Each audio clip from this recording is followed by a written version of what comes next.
Hello viewers and welcome to another episode of the Running Mech, a Lancer battle report series where I put the players against the NPC.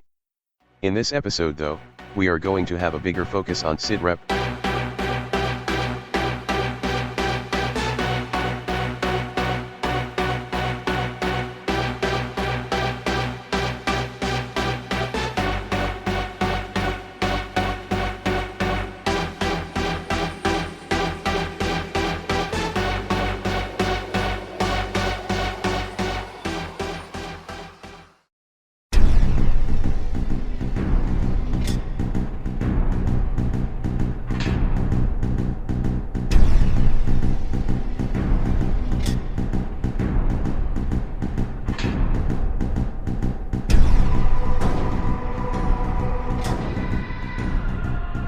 Before I start anything first, I would like to thank Salsa, Cyanic, and Sad, with Akirio once again joining us for this mission. So, sitrep, it's basically a scene with an objective in mind. Escort, Control, Extraction, Holdout, Gauntlet, and Recon. These 6 sitreps are available in the core rulebook. Also, this series actually has holdout sitrep before, but I kinda threw away most of the scoring system and just makes it an all-out brawl anyway. In this episode, we will be having Escort. Escort involves the player characters escorting an object, in this case the Mirror Smoke Armored Personnel Carrier, which has a team of Mirror Team 6 accompanied by members of Mirror Smoke Legal to resolve the case in court, which is of course on the other side of the map. The objective however, won't move by itself, instead a player has to start their turn right besides it, and then the objective will follow them for their standard move. And if there's opposing force around it, it obviously won't move. We will be using Hex once again, this time actually figuring out how Hex works on roll 20, this mission will also be another one-shot at license level 6, which means the players can go all wild. But to make this difficult, I only set up the NPC composition after the players have set up their builds because last episode makes me feel like I should be a bit more merciless. So, I have set up a couple hidden surprises that the players cannot see at all. I also have the wall here, which is a Goliath Ultra to block all their access to the courthouse. Good fucking luck getting past that. Spoiler, they did. Anyway, let's start off round 1 with Shareholder immediately popping their core power for Death Cloud, which makes any enemy that moves besides their standard move to explode. Maybe showering an entire city in micro-explosive ordnance is a bad idea. They then used Unhinged Chronology to put haste on Oni, making them much faster. They then overcharged to scan the wall. Someone actually used scan, and in the effort to move back from the front line, Shareholder accidentally stepped on a powered down guard assassin, ruining my ambush plan, which to be fair, I shouldn't have put them that close in the first place. Elite Guard Mirage, not dying immediately like its predecessor, tried to hack Stormlight but failed despite the fact that they have the worst E-defense of the entire player team. Then it used Data Veil on the unhidden assassin, making them invisible while making them not. It also moved behind the Goliath, to replace its current lack of defense. Salamander moved next, having the APC following behind them towards Oni to maximize the effectiveness of their bonded talent that both of them have, except they mistaken Oni for Stormlight, and the bonded talent remained completely useless for the entire mission. They then charged up a Stasis Bolt for protection, and Mimic Mesh on Stormlight to follow them if they get hit. Veteran Guard Archer moved up, then was forced to boost because Salamander was not in range, taking some damage from the Death Cloud, then suppressed them, which is actually kinda useless with how thickly armored Salamander is that they can just do the Terminator defense. Oni, intended to flank the main boss, moved, boosted free from haste, used Accelerate to throw themselves even further up the alley, then boosted again and overcharged to hide behind the building. The guard assassin then rammed down Shareholder, and then blasted them with the Devil's Cough shotgun, which deal a ridiculous 15 damage. Holy shit, a shotgun actually works. Except none of this is possible because 1, a smaller character can't ram down Shareholder, and 2, Salamander just threw out a Stasis Bolt which blocked off the shotgun blast just in time.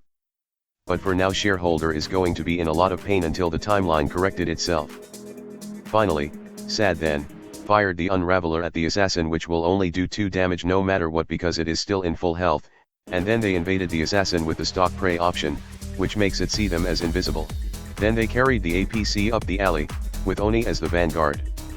This however, exposed the 2 players left at the center to a lot of pain as the Elite Guard Mirage hacks Salamander severely with illusory subroutine and warp sensor that makes all enemies they attack having soft cover and invisibility, so they might as well be shooting blind. Then the other guard assassin powered up and tried to ram Salamander too, but that obviously failed because I'm a dumbass, but the following Devil's Cough blast didn't miss and it hit Salamander hard enough to knock them back and knock down more than half their health because they didn't brace. As for the wall, they just stood there, menacingly.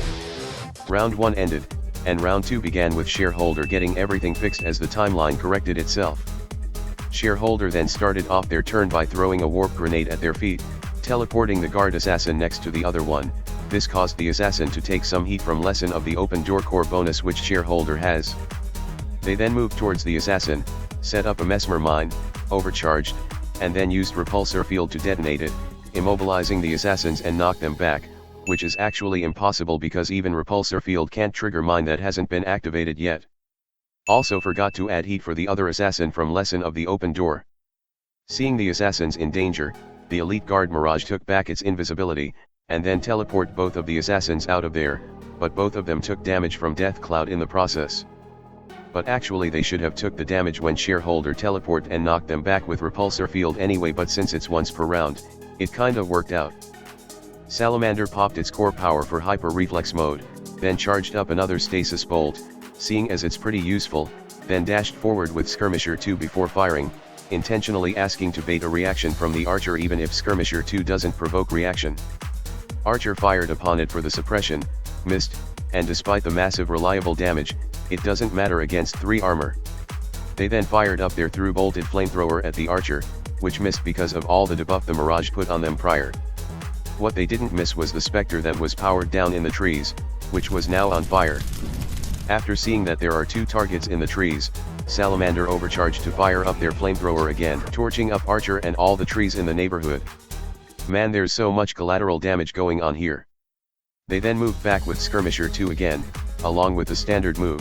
The veteran guard Archer moved next, firing its machine gun at Shareholder, which hit despite stasis bolt from Salamander, who barely managed to avoid getting blind by Archer's blinding shells. Then it suppressed Salamander again, because that's what Archer do, being annoying. Also it barely passed the engineering check to put out the flame. Stormlight kept moving towards the courthouse, using accelerate spots left by Oni to move even further with the APC following behind them, which probably made for some rather rough trip.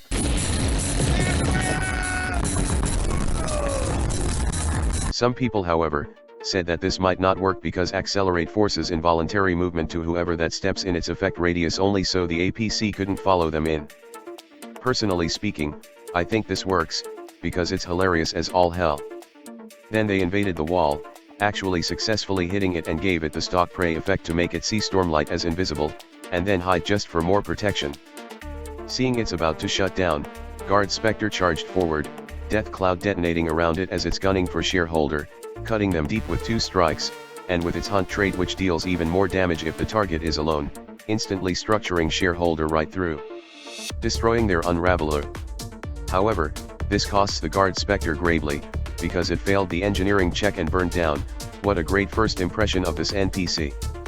While the enemy NPC are distracted by what's going on in the middle, Oni immediately charged towards the Elite Mirage and the wall with its move, Free Haste Boost, Accelerate, and Skirmisher 2 for the attack on Mirage, which missed due to invisibility. Then moved again with Hunter 1 by using an auxiliary knife against the wall, overcharged, and then activated Swarm Body to carve up both Mirage and the wall every round. This is a very well thought out and well planned turn, which got entirely defeated because the wall just shot them twice with its shotgun and then punched them to the next week, but not before taking a very tiny amount of damage from Swarm Body and Scouring Swarm. Don't stand too close to Baylor, folks. Also, since Oni actually took damage, the haste effect got punched to the next week too. Both of the guard assassin, with them being immobilized, just tried to invade and lock onto both Salamander and Shareholder. Both invades failed because, of course, Elite Guard Mirage then teleport both of the assassins out of there, and then hacked Oni, which caused them to overheat and become exposed, which is obviously very bad. The wall tried to hack Oni too. The wall then continued to be the wall. The other Guard Spectre then powered up, sprinting towards Salamander as Death Cloud exploded around it, who tried to torch it with Vanguard 3 but missed, and received 2 devastating slashes from the Spectre even after trying to put distance with Skirmisher 2, structuring them and destroying their shotgun and light nexus. Man, this is reminding me of episode 1 so much. Also, Salamander forgot about custom paint job, which might have saved them, which honestly is kinda the most useless system in Lancer because everyone kept forgetting they have it, and it's like, why even fucking bother having round 2 finally ended, and round 3 began. Stormlight quickly popped their core for stabilized singularity so they could teleport everywhere, because it turned out that since the escort objective will follow anyone for standard move, then it probably won't matter if they are also teleporting or flying. This obviously doesn't work because at the same time, the core rulebook doesn't said the escort objective could spontaneously teleport or fly, just following the standard move of a player, but it's fucking hilarious, so I'm allowing it for this mission. Stormlight then went through the accelerate spots and teleport into the courthouse with the APC.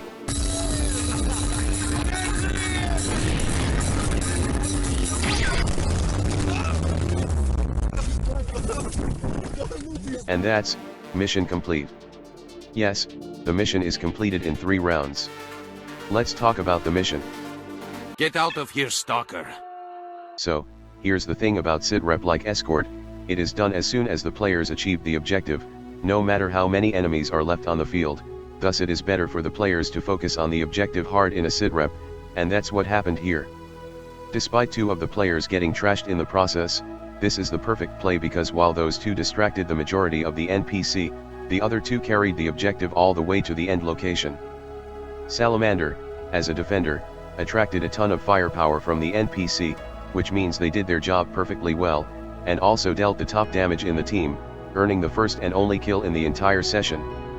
Shareholder meanwhile enabled Oni to flank the enemy as fast as they can and also prevented a far amount of damage capability from the enemy, like the 2 guard assassins with a mesmer mine.